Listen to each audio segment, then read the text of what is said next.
Assalamualaikum warahmatullahi wabarakatuh dan selamat siang kepada Bapak dosen dan teman-teman sekalian.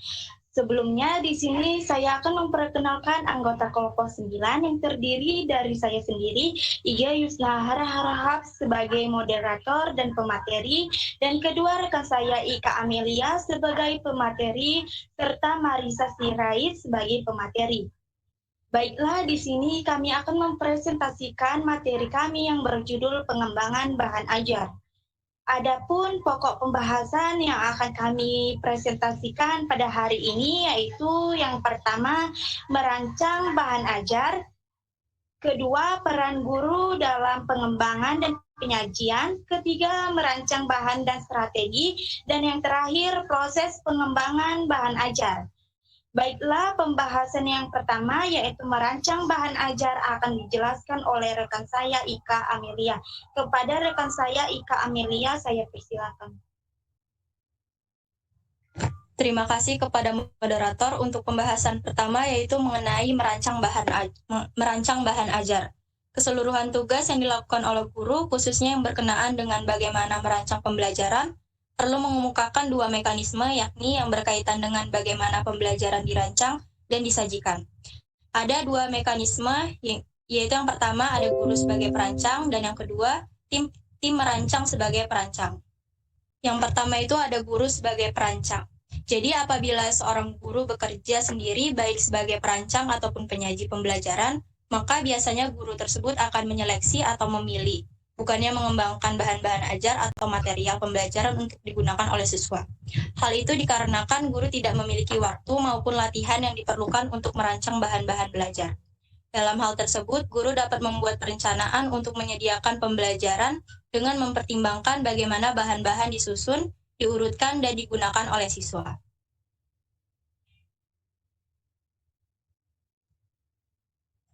Apabila guru dapat menjalankan tugas yang disebutkan seperti yang saya jelaskan, ia bukan hanya sebagai perancang dan pengelola pembelajaran, tetapi ia juga sebagai seorang profesional yang mampu memecahkan kesenjangan, yaitu orang yang mampu menyediakan peristiwa pembelajaran dan bukan sebaliknya yang meminta disediakan. Dengan demikian, guru perlu mencari bahan-bahan yang memiliki kesesuaian, baik itu isinya maupun dengan peristiwa penting lainnya. Yang kedua yaitu Dira slide sebelumnya. Yang kedua yaitu tim merancang sebagai perancang, yaitu melibatkan sebuah tim atau kelompok orang yang merancang kurikulum dengan bahan ajar. Kelompok kerja ini terdiri atas guru dan administrator sebagai anggota. Gunanya adalah untuk membantu agar bahan yang dirancang dapat sesuai bagi guru dan siswa. Di samping itu, bahan-bahan ini akan berguna bagi sekolah. Kelompok kerja ini mengembangkan dan melakukan uji bahan pembelajaran serta membantu mengevaluasi hasil-hasil program sebagaimana yang dilakukan oleh guru tanpa mengabaikan jenis lembaga di mana pembelajaran itu dilakukan. Prosedur desain umum yang sama dapat diterapkan.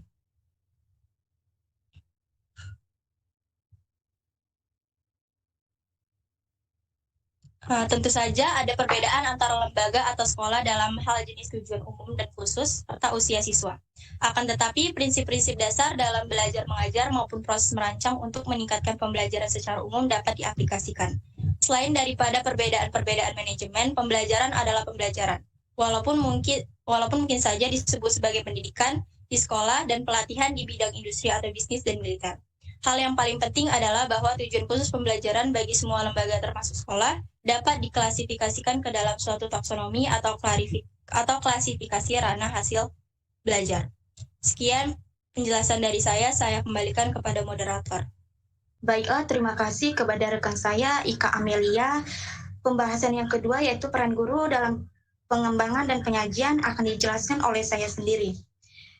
Student Centered Orientation adalah pedoman utama guru dalam mengembangkan kapabilitas dan kreativitas berpikir siswa, di mana guru harus mampu membuat pembelajaran bermakna bagi siswa. Menurut Dick dan Carey 1985 menyatakan bahwa guru berperan sebagai pemberi motivasi, the motivator, penyampaian informasi, presenting the information, pembimbing kegiatan latihan, the leader of practice activity, dan penilaian, the evaluator, dengan tujuan untuk dapat memberikan pembelajaran yang bermakna dalam meningkatkan kreativitas dan prakarsa siswa dalam melaksanakan pembelajaran. Menurut Berlin dan Rosenstein 1987 menyatakan bahwa kelas merupakan tempat peserta didik mengemban ilmu pengetahuan, tempat segala aktivitas pembelajaran dilaksanakan, bersifat kompleks, dan adanya peran guru serta lingkungan untuk dapat mengambil suatu keputusan yang tepat untuk membuat lingkungan yang nyaman, menarik, dan bersih selama kegiatan proses belajar mengajar dilaksanakan. Tugas utama guru yaitu tugas pengembangan development yang meliputi yang pertama merancang designing, yang kedua penyampaian pembelajaran delivery of instruction, serta yang terakhir melakukan evaluation.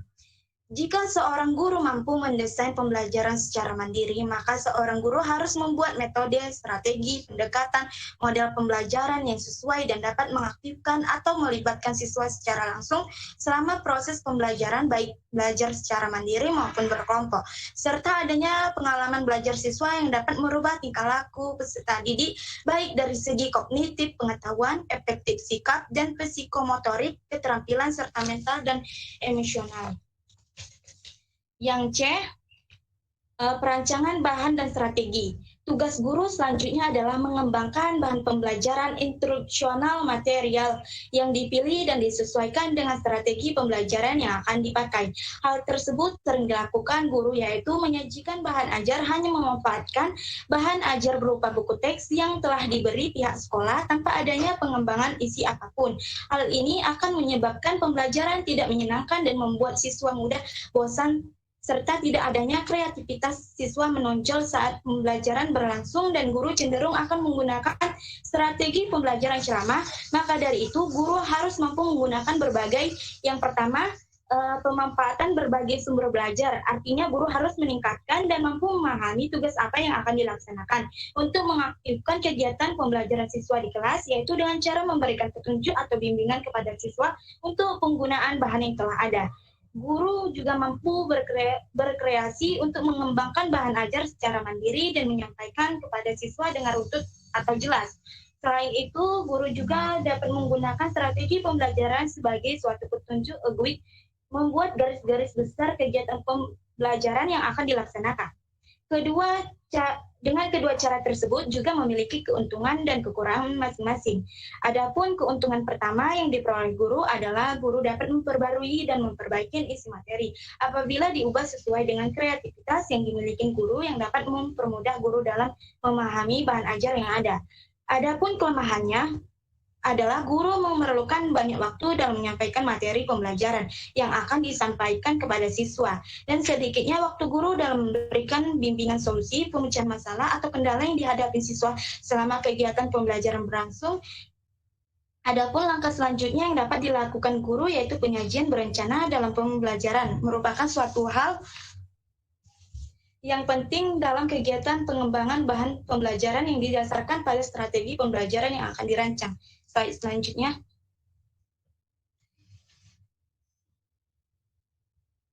Yang selanjutnya lagi.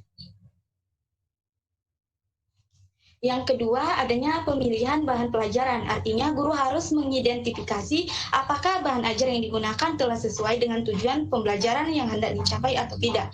Maka dari itu, guru dapat menggunakan berbagai sumber lainnya yang relevan dan sesuai dengan tujuan pembelajaran yang hendak dicapai. Strategi yang telah dikembangkan telah sesuai atau tidak. Jika belum sesuai, dapat dilakukan penelitian dan pengembangan terlebih dahulu sebelum menyampaikan materi pembelajaran kepada siswa. Berikut adalah beberapa hal yang harus diperhatikan guru dalam pemilihan bahan ajar, yaitu A. Pastikan terlebih dahulu keadaan bahan yang akan dicapai cukup menarik atau tidak. B. Adanya kesesuaian dengan isi materi pembelajaran. C. Pastikan apakah urutan materi pembelajaran sudah benar. D. Pastikan informasi yang diperlukan telah tersedia. E. Adanya latihan-latihan praktis atau mudah dipahami siswa. F. Terdapat umpan balik yang tepat. G. Tersedianya tes yang sesuai. H. Terdapat petunjuk lanjutan yang sesuai dengan perbaikan ataupun kemajuan belajar siswa secara umum. Dan terakhir, adanya kesesuaian bimbingan pembelajaran siswa yang dapat dipakai untuk mengarahkan suatu kegiatan-kegiatan selanjutnya. Selanjutnya pembahasan yang terakhir yaitu proses pengembangan bahan ajar yang akan dijelaskan oleh rekan saya Marisa Sirait. Kepada rekan saya Marisa Sirait, saya persilakan. Baiklah, pada poin keempat saya akan membahas mengenai proses pengembangan bahan ajar. Jadi sebelum mengembangkan bahan ajar, terdapat beberapa komponen yang harus kita ketahui. Yang pertama, petunjuk bagi siswa. Yang kedua, pengembangan bahan atau isi dari bahan pembelajaran. Yang ketiga, menyusun alat penilaian. Dan yang keempat, pedoman pembelajaran atau instruktur. Slide berikutnya. Yang pertama yaitu petunjuk bagi siswa. Petunjuk bagi siswa meliputi tujuan pembelajaran, cara mempelajari bahan atau menyelesaikan tugas, dan evaluasi dan refleksi. Slide berikutnya. Lalu yang berikutnya itu pengembangan bahan atau isi dari bahan pembelajaran. Mencakup kajian yang mendukung pencapaian tujuan pembelajaran dan bahan remedial atau pengayaan. Slide berikutnya.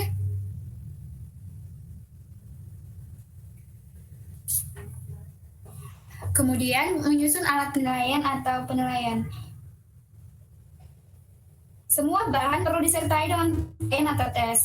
Tes terdiri dari tes tingkah laku awal atau trial behavior atau prates dan pasca tes, dan tes yang dilakukan selama kegiatan belajar berlangsung atau disebut embedded test.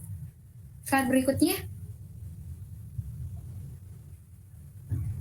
Lalu yang terakhir yaitu pedoman pembelajar atau instruktur.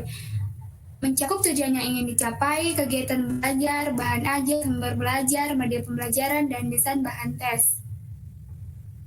Terima kasih, saya kembalikan kepada moderator.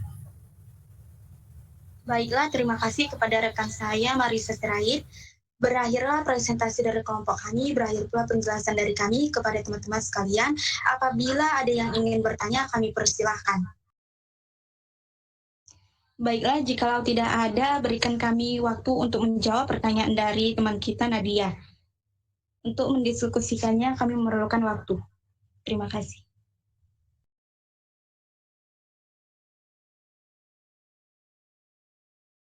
Baiklah, pertanyaan dari Marubah akan dijawab oleh saya sendiri. Pertanyaannya yaitu, mengapa sebagai seorang calon guru perlu memahami prinsip-prinsip dalam penyusunan bahan ajar? Seorang calon guru perlu mempelajari prinsip-prinsip pembelajaran agar siswa mampu memahami dan menguasai materi pembelajaran yang akan diberikan. Salah satu hal yang sangat penting dalam proses belajar mengajar dan wajib terpenuhi sebagai efek kegiatan pembelajaran tersebut adalah bagaimana persepsi atau kemampuan siswa dalam menerima materi yang telah diberikan. Artinya, jika siswa mampu memahami dan menguasai materi pembelajaran yang diterima, maka tentu tujuan pembelajaran dapat tercapai. Ada beberapa prinsip yang perlu diketahui dan diperhatikan oleh calon guru yang berkenaan dengan persepsi dan penerimaan materi dalam pembelajaran. Antara lain, yang pertama, semakin baik suatu objek, orang, peristiwa, atau hubungan diketahui, semakin baik pula hal-hal tersebut diingat siswa.